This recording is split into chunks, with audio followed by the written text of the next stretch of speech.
আচ্ছা, তোর কি আক্কেল জ্ঞান বলতে কোনো কিছুই নেই? এই তো দেখতে পাচ্ছিস তোর স্যারের কি অবস্থা। তার শরীর অনেক খারাপ। আজকে ভালো ডাক্তারের কাছে নিয়ে যাব, আর এখন তুই বেতন চাইছিস? আপনারা বড়লোক মানুষ, আমার বেতনের সাথে স্যারের অসুস্থতার কোনো সম্পর্ক নেই। আমি সারা মাস কাজ করেছি, রোজা রেখে কত পরিশ্রম করেছি। এত বাজে কথা বলিস না তো। আমি কি বলেছি তোর বেতন দেব না? সময় মতো বেতন ঠিক পেয়ে যাবি। ম্যাডাম, আপনার বেতনের আমার কোনো প্রয়োজন নেই। আমি আজকে আপনার বাড়ির কাজ ছেড়ে দিচ্ছি।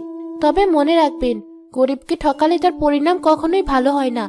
আপনারা কেনাকাটা সবকিছুই করেছেন, অথচ যখন আমার টাকার প্রশ্ন ওঠে তখন আপনাদের নানা রকম সমস্যা দেখা দেয়। তোর এত বড় সাহস, তুই আমার মুখে মুখে কথা বলছিস? তোকে আর আমি কাজে রাখবো না, আর তোর আসার দরকার নেই। এখানে তোর বেতনের টাকা আছে, এখনই আমার চোখের সামনে থেকে বিদায় হ। ময়না খুব মন খারাপ করে বাড়িতে ফিরল।